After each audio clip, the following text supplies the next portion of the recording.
Perfect. So I am so excited to hand the floor to our founder, award winner, TEDx speaker, Creative Conscience founder is Christy Levitt. So yeah, she's going to jump in and kick off the session for today.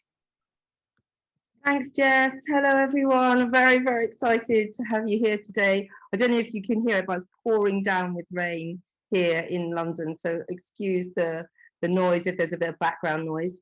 What to expect today? So we want to explain a little bit about who we are and what we're about. And basically, Creative Conscience is a digital platform, a global platform, and we reward, encourage, and empower creative thinkers to use their talent for social and environmental impact. And we call ourselves as a community positive, creative activists. So I'm just going to play this little film and then we're going to dive right in. Conscience, a moral sense, our behaviour, actions and words, an opportunity to fight for what is deserved. We represent our kind because we care. We speak up because things ain't fair. We are many with many more to come. Creativity is an opportunity to get good things done. A chance where we have full-blown capacity to aid, comfort and restore a bit of humanity. But things don't change if we look the other way. So let's raise our voice and say what we gotta say. Because if we all stay silent, it all stays the same. I can't live with that. Could you live with that blame?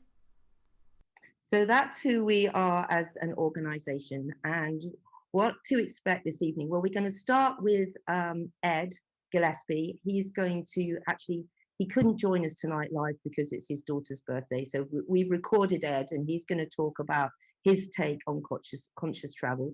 And then we're going to talk about conscious travel and a little bit about our story as an organisation. And then we're going to introduce you to the amazing Lucy Davis and then Nick Hand. And then we're going to persuade you to collectively make some kind of commitment to building change in the world. So grab a pen and a piece of paper. And if you have any questions at all, put them in the chat. We've got lovely Jess and Ola assisting us here today. And we will catch up with any of those questions at the end of this call. And then also how to connect with any of us as an organisation or as individuals. If you want to contact any of the speakers, we're also recording this session. So we will, if any of you have to leave before 7, we'll probably finish about 7:15. We will send you a link to the recording of it. And we're just super grateful that you've turned up today and we're very, very excited to create some change. So as I said, get a notebook, write some things down. So any ideas that you might hear today, or any things that you might commit to in terms of how you decide to move and travel in the world that we now live. So without further ado, I'm just going to run this film from Ed. He's got 3 top tips around how we can travel more consciously. So over to Ed.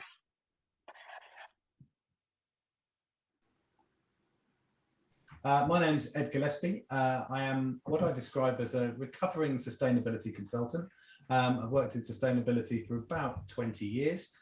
But what I'd like to sort of talk to you a little bit about today is the idea of slow travel and conscious travel.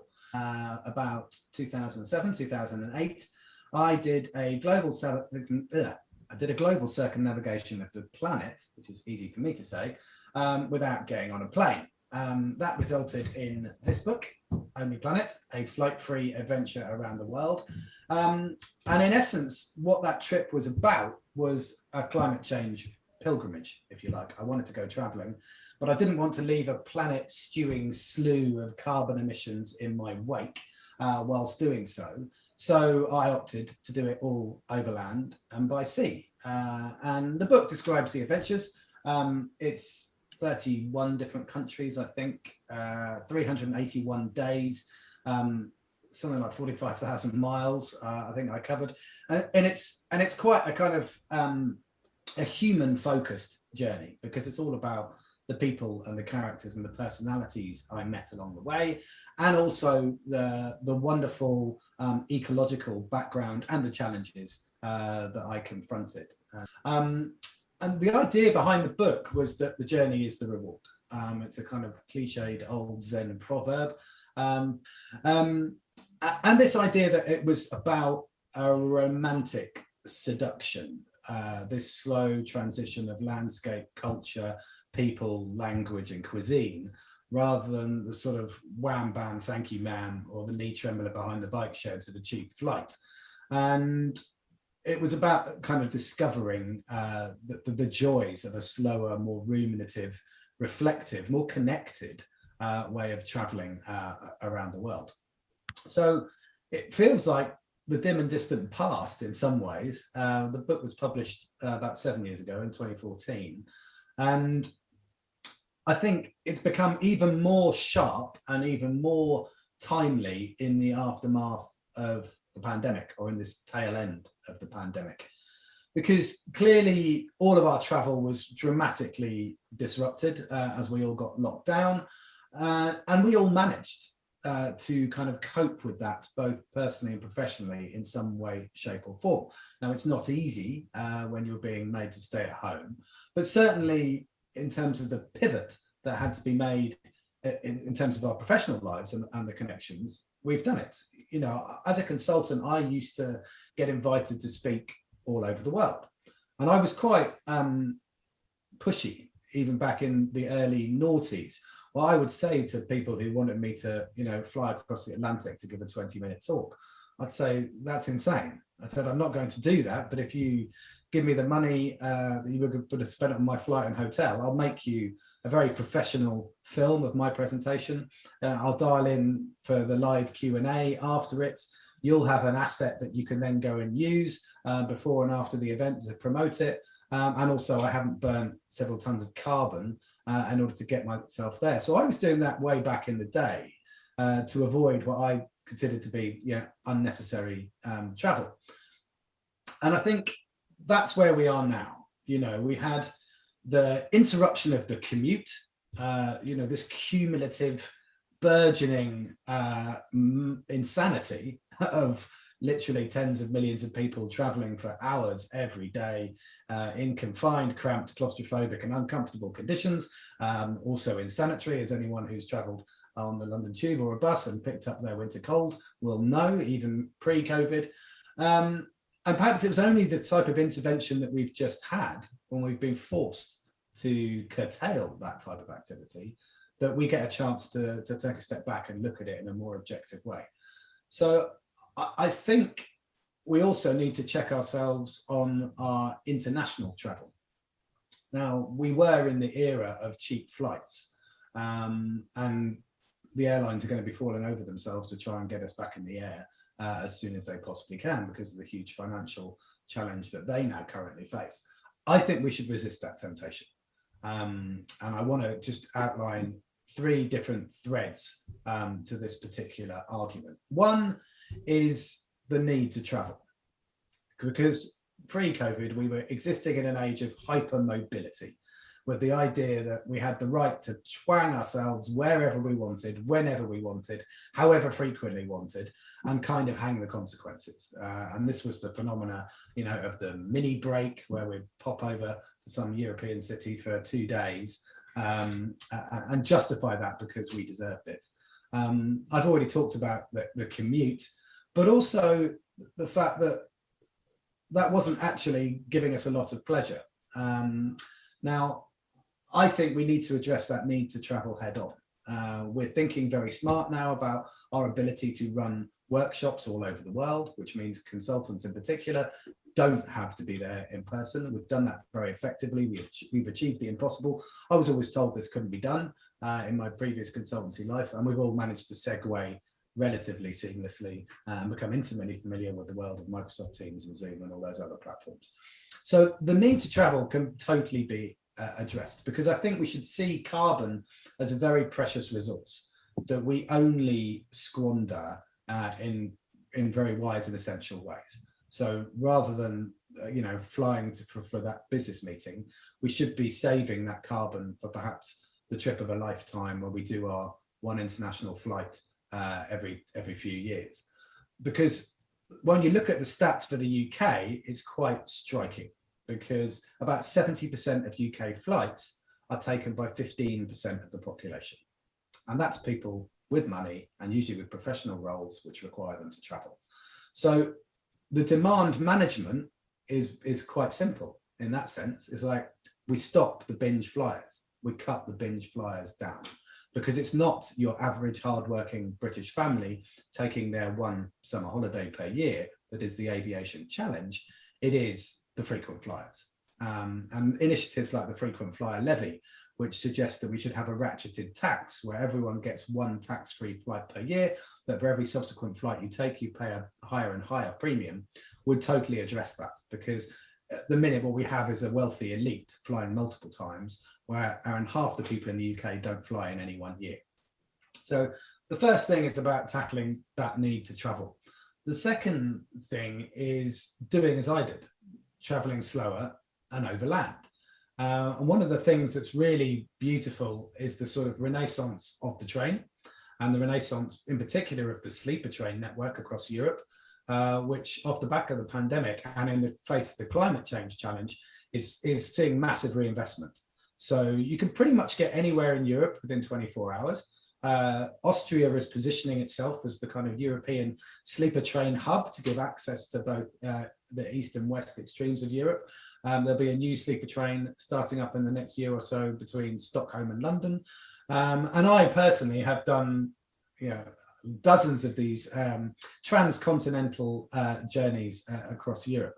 In fact, one of the things that I invested in when I came back from my Only Planet adventure was Loco 2, which is now Rail Europe, which was a European rail ticketing platform, which made it as easy to buy a European train as a European plane. So it would basically allow you to do your Birmingham to Barcelona journey in one transaction.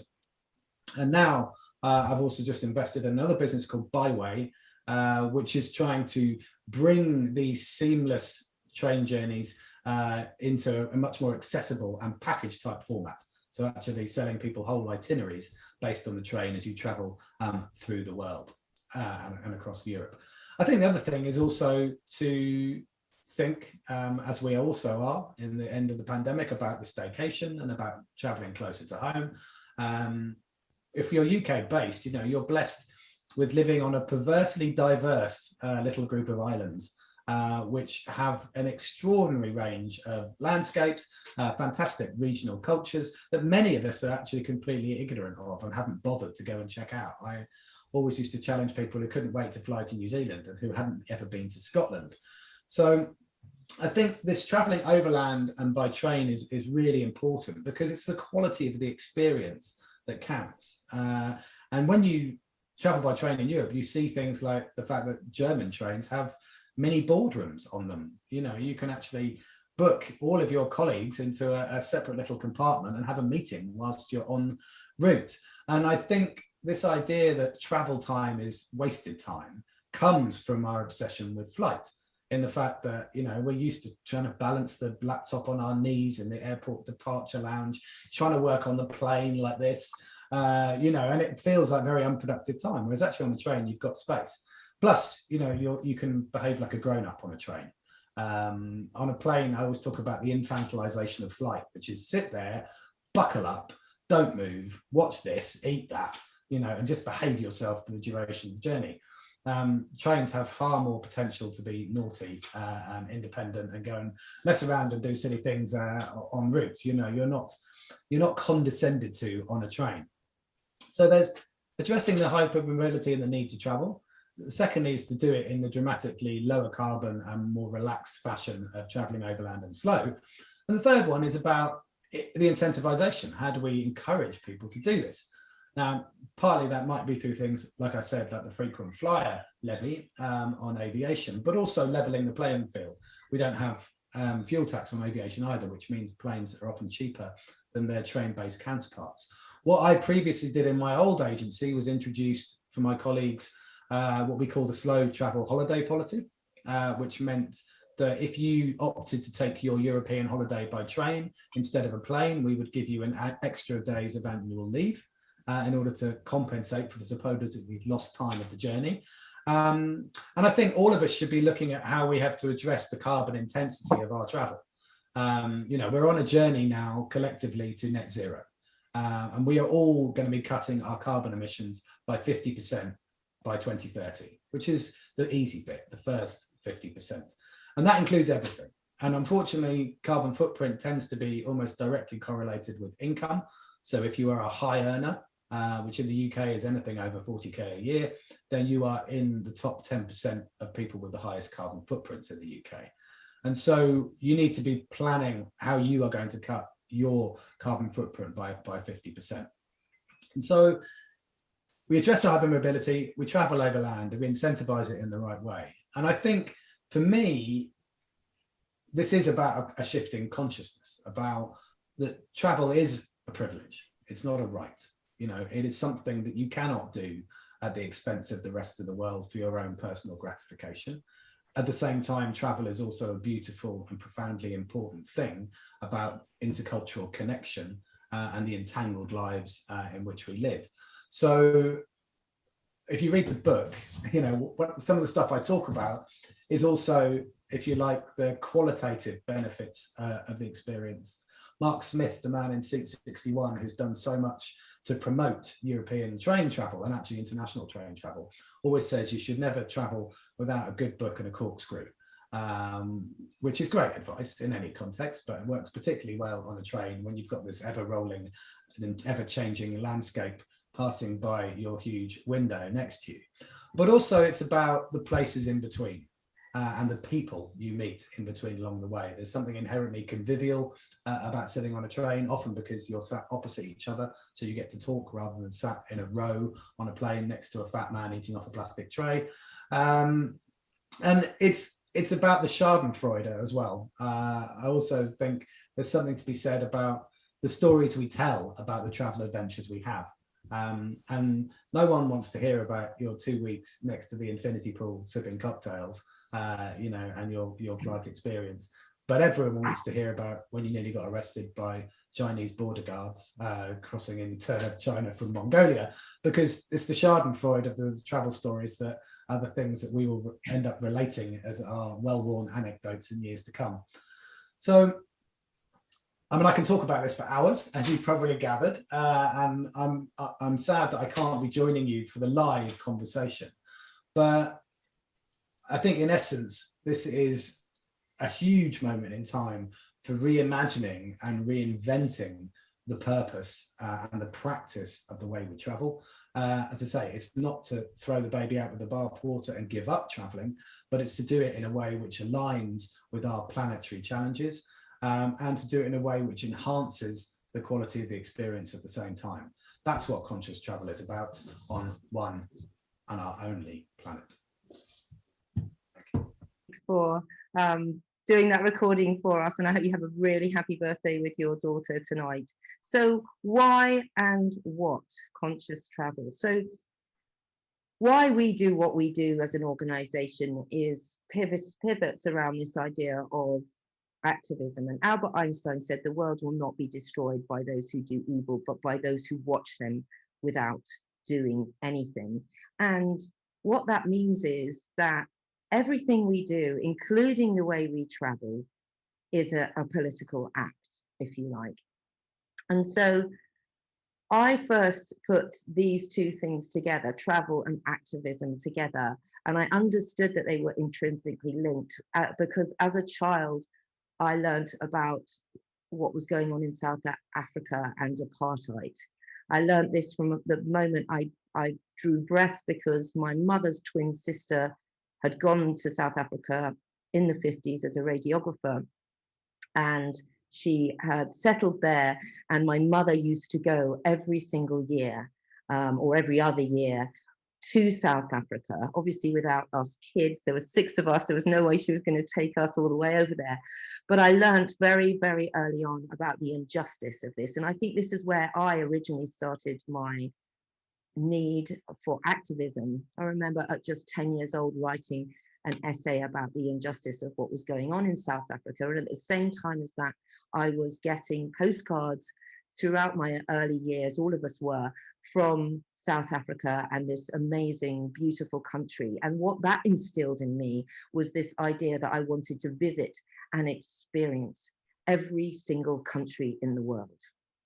And so by the time I was 18, I had this idea in my head that we'd been left behind as children and I wasn't going to miss out and I was going to see the entire world. And in 1989, I went to a lecture, and in that lecture, I understood what design could be used for. I'm ashamed to say I don't remember the name of the person who gave the lecture or the organization that he was from, but he was a printmaker. And I'd studied printmaking on my degree course, and he showed us how he had set up a project in India where they were doing printmaking images around health.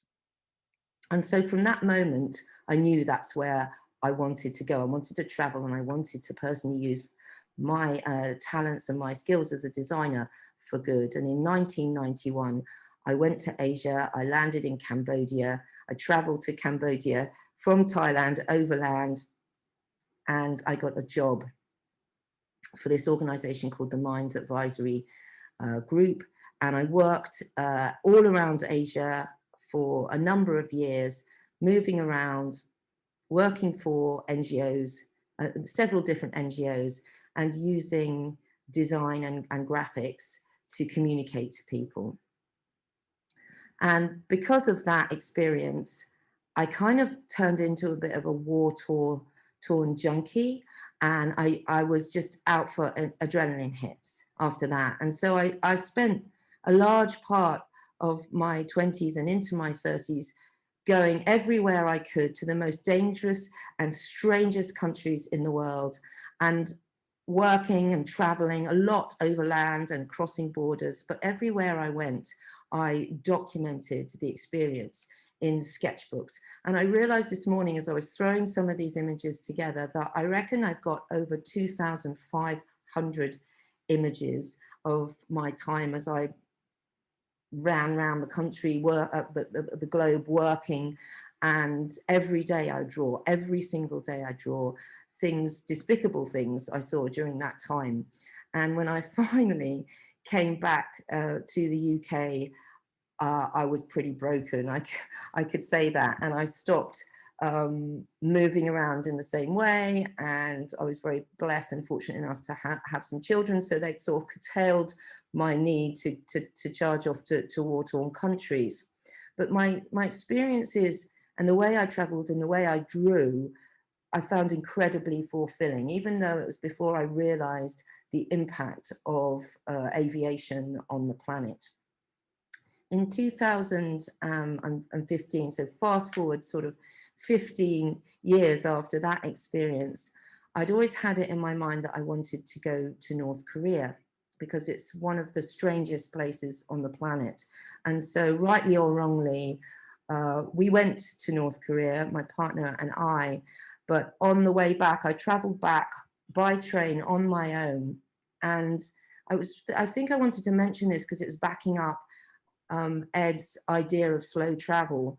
And also, as someone who has suffered from mental health challenges and being ADD, the idea of sitting still on a train for days and days and getting off and being on my own and drawing and documenting that experience actually found me a level of peace and a level of kind of stillness that I don't think that I had ever experienced before. And these are just some of the little drawings and sketches that I did on that journey back all the way from North Korea on trains and crossing borders and things like that. So I just wanted to share that, my personal story. I hope that's okay with you today. I'm Christy Levitt. I'm a creative director, designer, illustrator, dyslexic, founder of Creative Conscience, and I am a positive creative activist. And why are we here today, and why are we sharing this idea of conscious travel to you? Well, we would love for us all to leave the room today inspired in the same way that I had been inspired by learning about the apartheid situation, by being inspired by my mother's postcards, but also by that talk and that lecture that anonymous man gave to us that day around how we can change the world through creative thinking.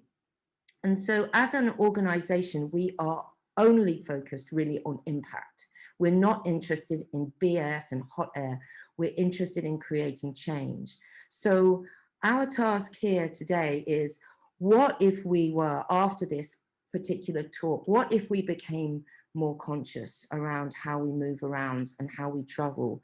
And what if we actually committed to changing how we view travel and what it means to us and our world? And so we would love, at the end of this particular session tonight, is for us to write down some of the ideas that you've heard, and to actually to commit to something that you're going to change, even if it is that when you choose to travel again, that you ask yourself, why? Why are you going? What purpose will it serve? And how can you change behaviours to make a positive impact in the world? Thank you so much for listening to Ed and I. I'm going to hand back to Jess, and she's going to introduce the marvellous Lucy Davis to you. I'm going to stop sharing, and over to you, Jess. Thank you very much, Chrissy. That was amazing. Already seeing some awesome comments come through from everyone watching. I'm sure we'd like to see your prints again. Now to Lucy, who is the founder of Cubania, the lifestyle active cyclist experts in the nation. So we cannot wait to hear from you. Over to you, Lucy. Thank you, Chrissy. Thank you, Jess, for having me this afternoon. You know, very hard to talk after having heard Chrissy and Ed speaking so beautifully about conscious travel. I suppose I am the layman, if you like, or the travel professional who's going to, I hope, give you some ideas on how you can continue to travel, but do it in a very conscious way. As Jessie said, I'm the director of a travel company called Cubania Travel. We only work in Cuba, which unfortunately the only way to get to Cuba is by air. So save that one flight a year or one flight every 2 years for Cuba, because it really is worth it. And what I'd like to do is just talk through some of the ideas that I had when I set up the company, what drove me to set up Cubania Travel in the first place, how I feel travel might work for people in the future after the pandemic. And I think that the first thing that Ed touched on, and I believe Chrissy also touched on it, is that most of us in this webinar almost certainly come from middle or higher income countries where our economies are basically based on the capitalist model, and they have local adaptations. So until 2020, our relative affluence and the right colour of passport, even those of us who are now, have a Brexit passport, it did make it very easy for us to travel to all corners of the world, and it was both cheap, easy, and relatively affordable. So the economic system that we live in is what's given us this kind of freedom. And capitalism at its best is a system which enables creators, makers, providers flourish, and people who work hard, the busy bees of humanity who want to make their life better, generally speaking, they're rewarded. But as you all know, capitalism also offers a safe space for predators, people and firms who extract value from others without making much contribution in return. So in the context of tourism and the tourism industry, I suppose the predators are the kind of people who offer massive cruise liners or large hotel chains or any organization which exploits the host country and extracts profits without investing into the future of the country. So if you think of a cruise liner, for example, they will dock in a port for a day, they'll disgorge thousands of tourists, but most of them will be selling shore excursions from their own ship. So pretty much all the profits will go back to the cruise liner. Very little of the profit will stay in country. And the same can be said for hotel chains who often build in lower income countries. They might overuse scarce clean water resources or energy supplies and therefore negatively affect local lives. Profits are often taken out of the country too. So this kind of tourism and this kind of travel is definitely not conscious travel. And I think again, listening to what Ed had to say about the pandemic, it certainly has put an end to what I would call mindless travel, those kind of cheap, quick trips that we probably, all of us on this webinar all did and very much enjoyed. But, you know, we already had the beginnings of some social unrest due to over-tourism. I don't know if you remember, for example, local residents in Barcelona got very fed up with the idea of having all these tourists in their city. They found that local rents had gone up. They were angered by the overpriced Airbnb rentals. Or if you think of Venice in 2019, when there was that massive cruise liner which lost control and rammed into the dock of one of the islands on Venice. And I think both of those are really good symbols of how tourism can be predatory. It's not the kind of tourism that I think we should be promoting.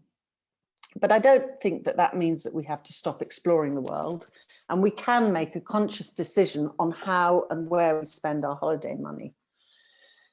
So do we choose to leave a positive impact, or do we book familiar multinational trains, hotel chains which rarely invest in local community and infrastructure? Before I talk about what we've done, just a couple of figures so that you can see how important travel and tourism has been to the global economy. Apparently, before the pandemic, everything seems to be before and after the pandemic these days. 2019, travel and tourism represented a whacking 10% of the world's GDP contributions. It's a massive amount. That has now reduced to about 5.5% of the world's GDP. And until 2020, 1 in every 4 new jobs created around the world was in tourism. So when tourism is developed consciously, it benefits local people, obviously, and economies, and it can lift whole communities out of grinding poverty and can give countless citizens in lower income countries a chance to provide for and educate their families. Obviously, we need to find a way of encouraging this kind of tourism and discouraging the kind of predatory nature of some kinds of tourism. And I'd like to explain now how I've developed what I believe is a conscious travel business. I think my experience is pretty unique. There aren't that many of us who've set up a for-profit travel business in Cuba, which is one of the last managed economies in the world. I don't believe North Korea, for example, has any foreign travel agencies in it yet.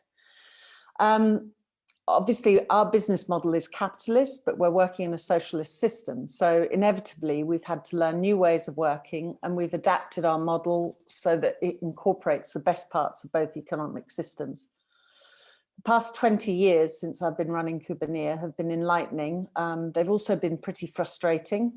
My capitalist mindset has been challenged by the Cuban socialist system, which inevitably offers some great things and some not so great things. I'd say that their social engagement is second to none, but the bureaucracy of working in Cuba is really mind-boggling.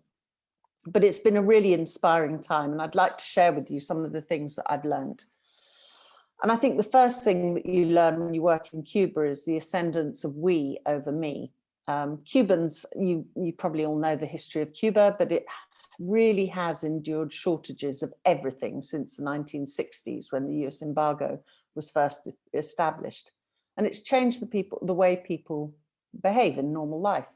People share as a matter of course, and you can see this in very small children who don't go through that typical stage that our children go through, you know, when they're about 18 months or 2 years old and everything is mine, mine, mine. Cuban children don't have that at all. And they automatically share things. They automatically share sweets, biscuits, or anything, because that's what they're being shown on an everyday basis. Neighbours help neighbours because they need to help each other to get by. So even though the vast majority of business in Cuba is state-owned, there is a small group of brilliant entrepreneurs who are creating businesses with amazing flair and creativity. I'm talking about the bars, restaurants, even hairdressing salons, tattoo parlors, Uber-style apps, and food delivery services that are flourishing in Havana. they're even enduring during the pandemic. You know, Cuba is a country that's completely and utterly reliant on tourism for better or for worse, but they are beginning to make changes to their economy. Lucy, so far, sorry to interrupt. We do need to, you've only got a couple more minutes, if that's okay. Oh, okay. Yeah, okay. So just because So, we've got Nick and we want to leave time for Q&A and stuff like that. Thanks. Sorry. Sure. So really what I wanted to say is that a typical business in Cuba, for example, will set up its business model so the entire community benefits from its success. So, for example, a hairdresser, Papito, will invest in a community barber school, offer free training to local youth, senior citizen activities and sports and so on. So a large proportion of the profits are reinvested directly into the community. So how do we translate this into our business model? Well, we make sure that everything that we do is in some way reinvesting into the local community. Our employees are all Cuban, obviously. We only sell holidays which do things the Cuban way. And we much prefer offering authentic experience of Cuba over, you know, as you said, a beach, an infinity pool beach holiday that Chrissy, you mentioned earlier. All our tours have been carbon footprinted so that anyone traveling with us can see the environmental impact of joining one of our tours. And our trips have generated very low carbon footprint, about 16 kilos of CO2 emissions per day. We only use local businesses. So, for example, casas particulares, we don't stay in hotels, we stay with local Cubans. We've completely and utterly bought into the organic revolution, which happened in Cuba well before it happened in England or in Europe in general, mainly out of necessity. So those are just a few examples of the kinds of things that how we've tapped into Cuba's frugal innovation. And we offer this in our holidays. Amazing. Thank you so much, Lucy. Are you able to stay around towards the end and answer any other questions? I'm just really conscious, we're in a conscious meeting, that we allow Nick enough time to give his presentation as well, if that's okay. Thank you so much, Lucy. We'll come back to you at the end. Jess, back over to you. Thank you, Lucy. And yeah, lucky last we have Nick, who by trade is a graphic designer, but through conscious travel launched a little company and has his hand in many pies. So we are very excited to hear from Nick now.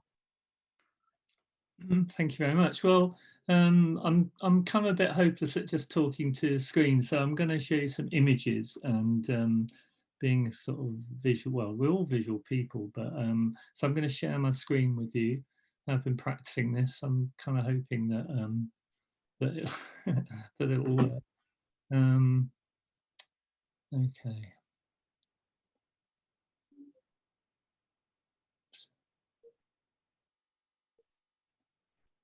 How's that? Perfect. All good. Okay, so I was going to talk about, nobody's mentioned bicycles yet, so I thought it was about time we should mention the humble bicycle.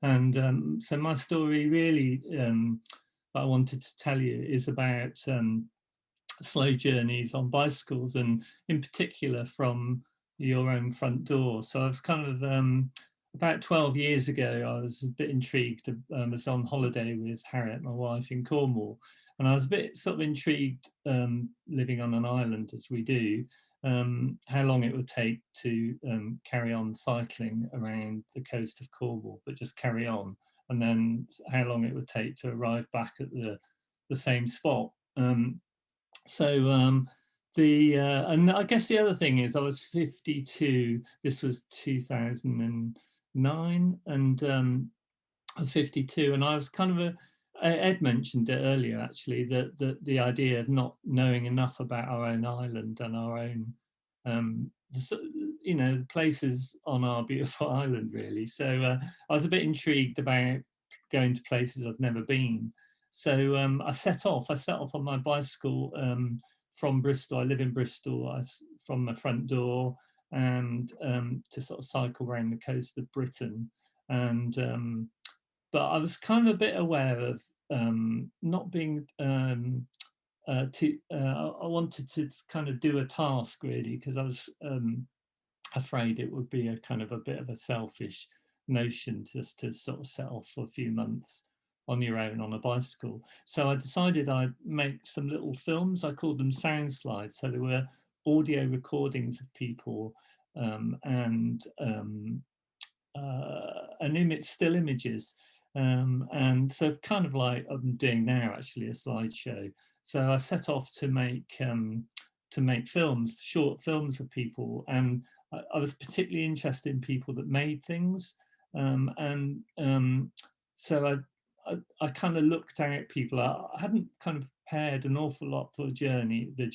There was a few friends who were makers, craftspeople who I wanted to visit, but I was more interested in just kind of finding people. And this is a really good example. So this fellow is called Bill Bontoft, and he is a stick maker, and I found him just cycling through a little village in Lincolnshire, and he just had a little A5 card on his picket fence, and it just said stick maker, and this was him, and he made walking sticks for people, and he'd made them all his life, and he told me about his life as a stick maker, and the process of making sticks. And what I found as I kind of met people, makers, that I found them totally inspiring. And kind of, I suppose the other thing, I know Chrissy mentioned it a little bit about the kind of being on our own. She said she did that long journey on her own, and it's kind of really intriguing spending time on your own, because we rarely do that. And so I was interested in how I'd feel about spending a lot of time on my own. But what I found was when I met these people, these makers, they became like my best friend for that day. And I always cycled away from their home or their workshop feeling really upbeat. And it was I mean, I love cycling, so cycling makes me kind of happy as well. So I was doing all these things feeling really quite good, actually. This is the journey that I did, and these are the people that I met and recorded. So I cycled around the mainland, around Britain, and lots of islands. I went up into the Orkneys. I met makers on the Orkneys, really beautiful, amazing place. Islands, the little islands like the Hebrides, are just stunningly beautiful. Skye and Mull, and even, you know, down the south, the Isle of Wight is a beautiful island. But anyway, someone emailed me and said, you can't say you've cycled around the British Isles if you haven't cycled around Ireland. So following year, 2010, I cycled from Belfast to Belfast, and I love Ireland. Ireland is the most amazing, welcoming place as well, and also some incredible makers. So when I got back, I decided that I was going to sort of try and ditch the computer as much as I could. And like many graphic designers older of my age, and I'm 64 now, we started in a room in an art college a bit like this, full of letterpress equipment. And so I started collecting presses in Bristol and type, because first of all, I wanted to use them, but secondly, because I realized no one else was doing it, and these machines were disappearing really quickly at that time, not so much now. So I set up this is my letterpress print shop right in the middle of Bristol, in an arts cooperative. This is me with a slightly shorter beard, pre-lockdown beard, and doing some hand typesetting, and we started kind of making things. And Chrissy also talked about the sort of power that we have as sort of visual communicators. I'm really interested in that. I've always loved the Ken Garland thing of first things first, which was kind of how we use our power to change things in a positive way as graphic designers, or so this is a print that was cut in lino by a young illustrator who was in the same co-op called Luke Carter. and it's about 1 metre long, and it depicts the Bristol riot of 1831, which was one of the riots to kind of get the vote, really. At that time, working men didn't have the vote, let alone working women. So it was part of the sort of universal fight for universal suffrage, which still goes on in some ways. But anyway, so and then we started doing work for other people. I met Richard Long, the artist Richard Long, who lives near Bristol, and we've got this great collection of Gill Sands wood type, and we started doing prints for Richard, who's an amazing artist, and I'd cycle out to him. Obviously, he lives about 10 miles away. And then at some point a few years ago, I shared another member of our brilliant co-op called Sense Space is a bicycle maker. He's not in the co-op anymore, but his name is Robin Mather, and we would go to a coffee shop together, and I sort of challenged him to make a bicycle that could carry a little printing press, because I thought, well, just do the things that you love doing, and I love cycling and I love printing, so could I do those things together? And he made this bike, and we set off from Bristol to Mainz, which is in southern Germany. It happens to be where Gutenberg invented this form of printing with movable type. And we printed postcards on the way and sent them to people who had kind of funded the project through a crowdfunding scheme. I really like crowdfunding because, yeah, you get money for cycling. So seems like a good thing to do. And this is me on another journey from Land's End to John O'Groats with the printing bike, and I visited places sort of known for making one thing, so craftspeople again, but so things like shoes in Northampton. I went to a Shakespeare director in Stratford-on-Avon, cider in Somerset, whiskey in the Spey Valley, that kind of thing. So it was a really great journey. This was a weaver in the Outer Hebrides in Lewis, right in the north of Lewis. So I would take the bike into places or on the street. And the great thing about a bicycle, you can sort of print anywhere, this little bike. This is a postcard that a lovely lady in San Francisco wrote a poem about the journey to Mainz, and I printed it in Mainz, and it's a hand set in plantain, I think that is. Oh, sorry, getting distracted by fonts. And I wanted to show this film, which is, I talked about the films that I make, and I just wanted to finish with a short 2-minute film. And this guy's got an amazing accent. He's a knife maker. Trevor Ablett, and what's known as a common cutler, which means I make the bread and butter stuff, like lamb foots, pruners, spear points, anything like that, you know. Nothing fancy, I just make an ordinary pocket knife, no work back or pearl or ebony or out like that. They had a cutler called Addy Rag.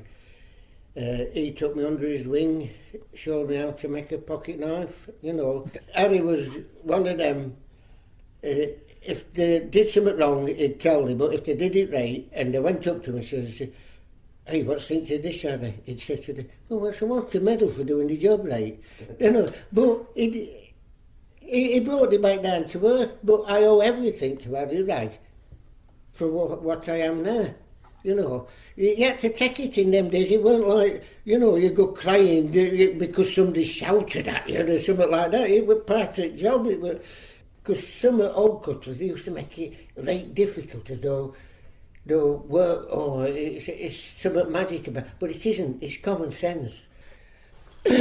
When you know, I know when our Reg will tell me sometimes I need a crash helmet in here, because if a job's going wrong, I get a crack scale, I'll just sling the bugger across the up and say, "Don't, Reg," because I get so frustrated that, you know, we like them two old men in Muppets up in Galloway here.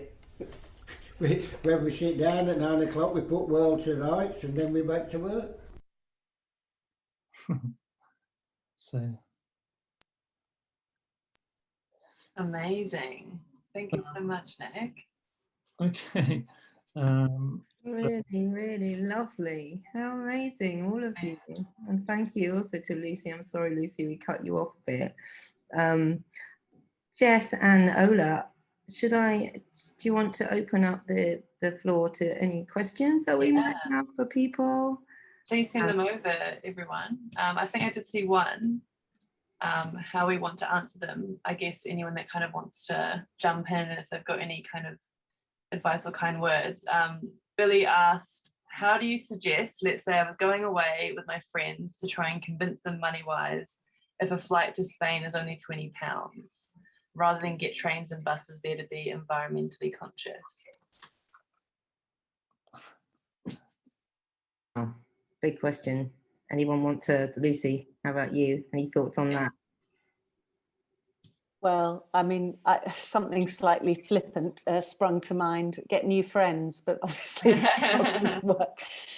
I mean, you know, I think that, I don't think that flying is going to go away completely, but I think that people will start to think very carefully about getting on a plane and not going on a £20 flight to Spain. I think that flight shaming hasn't really started here in Britain yet, but I think people are much more conscious of the effects of flying now. So I think possibly it's information more than anything. Inform yourself and inform your friends on what the impact of the flight is, what the carbon emissions are of the flight, and start there. Nick, what about you? Any thoughts for Billy? I think in a way it's the same argument as buying like something cheap from Gap, although I don't know if Gap exists anymore. I think it might not now, but and buying something that you're going to love and it's going to last you a lifetime, but might cost you double the money. And I know that you can get a train to Paris, and then you can get a sleeper to Spain, because I've done it. And so I sort of it's a really tricky argument, the kind of buying cheap stuff over, you know, spending more. But what I'd say is the journey to Paris and the journey on a sleeper to Spain is part of the, as you know, Chrissy, part of the kind of brilliance of the journey. So I think that's part of the holiday. Yeah, I would try that argument. Yeah, I wonder if any of you get into this situation, though, if we get this videoed, and maybe you could send it to people who want to go somewhere and you can persuade them. And I suppose as creative thinkers, and we're all creative thinkers, the challenge is how can you persuade them with a carrot and not a stick? Like, how can you create a situation where you kind of take them on this adventure? You know, maybe get them around to your house one night and get them to watch Motorcycle Diaries, or, you know, get them inspired to do something that isn't like everyone else is doing. Or, you know, why should we just get on a plane and go there? Why don't we do this? And change the narrative into something that could be really exciting and adventurous and different, because I think people like to be unique, don't they? They like to feel that they're trailblazers in some way. So maybe that's a good way of persuading people, is to change the narrative. Amazing. Any other questions? I have a question, Alenka. Please go ahead. I have a question for Lucy. I was wondering what is the reception from locals? You say you work a lot with the local population, so how what is their response? And I guess that's it. That's my question. Thank you for the question. Well, I mean, when I first went to Cuba, which was more than 20 years ago, I already spoke Spanish. I was brought up in Latin America. And so although I'm British, I speak, you know, I'm bilingual in the two languages. And I think in a country like Cuba, that really helps, because it gives you an immediate intro into the culture. But I also had a very clear idea about how I wanted to run my business, and I understood that as a foreigner in a culture that was not my own, working in a socialist country, I couldn't just go into the country, set up a business and take my profits out and sail off into the sunset. And I didn't want to do that because I met really interesting people in Cuba. Cubans are highly educated, and you have the most extraordinary connections with people in Cuba. People, until a few years ago, they didn't have internet. Most people still don't have internet. So people still they really have mastered the art of conversation in Cuba. So you would just be walking anywhere and people would come up to you and start chatting to you, and you'd end up having extraordinary conversations in the same way as Nick was explaining about his travels around the British Islands. And I wanted I organized package tours, I suppose, but we organized just adventure trips, and they're mainly cycling tours. And the reason that I organize those trips is because it enables me to work with Cuban guides. It enables us to stop in the middle of nowhere and have a farmer cook us a lunch rather than going to a boring old restaurant. And it enables us to connect with people in Cuba and give back to the community. So overall, throughout, to answer your question, I think that the feedback has been very positive in Cuba, because people can see that we're trying to create a partnership rather than coming in and just using Cuba as a country where we happen to make money. Yeah, that's amazing. Thank you. You're welcome. Thank you very much for the question. Thank you, Alina. Has anyone else got a question? Connect to us. Actually, I found this as well on the School of Life. I'm quite a big fan of the School of Life, and an old mentor of mine, John Paul Flintoff, used to do a lot of work with them. He wrote a book called How to Change the World, and I found this on their website, and I'll put a link on it. And it's the joy of the short journey, a walk around the block. And when I saw that, I thought, oh, this is perfect for this particular talk.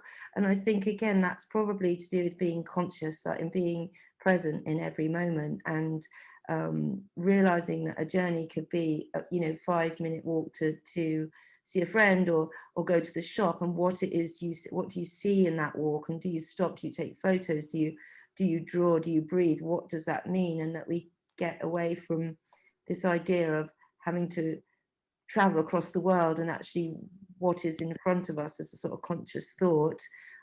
This is our website. If any of you are inspired or want to have any questions, if you want to get in touch with any of our speakers, then please do drop us a line at hello@creativeconscience.org.uk. We're a charitable foundation, and again, we would ask you to follow us on Instagram, on Twitter, on Faceache, as we call it, and this film will be on our YouTube channel as well, so please support us if you feel free. A massive thank you to all of you that showed up today, and also to our speakers, Ed and Lucy and Nick, and sharing your experience. It's you've given your time to us today for free, and we are very, very grateful, and it's been amazing to have you in the room. Jess, have we got any last questions before we say goodbye? We do. Okay, a bit of a big one. Yes. How do we measure our personal carbon footprint, and what is deemed high and low when we find that out? Okay, so Lucy, I can see, has already written something in there. Library. Yeah, I'm just trying to find the, I can share later on. There are a couple of apps which you can actually download onto your telephone. They're kind of, I don't know how efficient they are, but it's a good starting point anyway. A lot of businesses are already measuring their own carbon emissions, and they're working with the likes of people like Ed, whose job is to help a business measure their carbon emissions.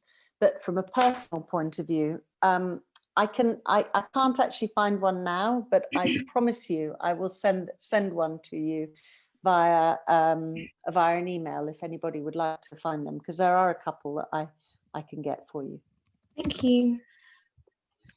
And yeah, we work with someone called Mark Shaler, who's an amazing human being. And I think it's such a great question, this, because sometimes we might think that we're doing something that is good in terms of our carbon footprint, but it actually isn't. And I'll give you 2 examples of this. Have any of you, and shout yes or put yes in the chat, have you seen these toilet rolls? I think there's one brand called Give a Crap, and it's wrapped up in paper and it's marketed as being better than the toilet paper that you might get in the supermarket. Well, actually, when the numbers were crunched, that particular brand and that newspaper in the UK, that toilet paper in the UK is worse for our carbon footprint than if we were to go to, say, I don't know, something like Sainsbury's and get an ecologically sound toilet roll. And the reason for that is that those toilet rolls have a larger toilet roll, you know, the inner bit, yeah. And not only that is that they are shipped from China, and then they're wrapped up. So they might be marketing themselves as a better alternative, but when the numbers are crunched, they're actually not. Another example of this is, and I've moaned about this, I'm ashamed to say, around cucumbers being wrapped in plastic and going, this is just insane. You know, why are they wrapping cucumbers in plastic? Well, again, I learned via Mark that actually to wrap them in plastic is better for our carbon footprint because it makes the cucumber last longer, and the amount of energy and water and everything, it prolongs the life by about 1/3. And so when you do the actual data and you crunch the numbers, what we sometimes think might be the right thing to do isn't always the right thing to do. So I think whoever asked that question, a brilliant question. It turns into a bit of a minefield, but just go step by step, and don't beat yourself up. The more knowledge you have, the greater that you can kind of show up in the world, and the more behavior and the behavior that you can create in those changes can have impact. So thank you for that. I've also just put, I hope it works, that link to the School of Life book that is all about taking a walk around the block. Check out the School of Life if you're interested in the sort of thing we are, like philosophy and thinking differently. And Nick, have you any final thoughts on carbon footprint or anything before we say goodbye? Well, I guess the only thing I would say, and again, we haven't really talked about it, is ditch your car. Get a bicycle, ditch your car. Amazing, hallelujah to that. I haven't got a car for years and years. I know that's easy for me to say because I live in the city, but you know, electric cars are not the way forward. Honestly, people, we really do need to get off our bottoms and start walking and cycling and behaving differently. Because even the way that electric cars are going to take off, they're going to take off like smartphones did, and they still need batteries and lithium and electricity and resource. And I was teasing my family the other day when I met them, and I said, I think we should go back to the horse and cart. But, you know, we do really need to think about how we move around, and our legs and bicycles and all sorts of things can be an amazing way to travel. And you can get fit, and it doesn't cost you any money, and you know exactly how long it's going to take you to get from A to B. So I'm a big fan of the bicycle myself. All right, I'm going to shut up now. Jess, back over to you. I think we're all done for today. That's all the questions through. Thank you to everyone for joining us. I hope you've enjoyed the conversation and the debate around conscious travel, and we just would love to hear more of your thoughts. So do send us an email, connect with us. We plan to host these regularly, so we'd love to see you again. Thanks to everyone, and thanks to our speakers.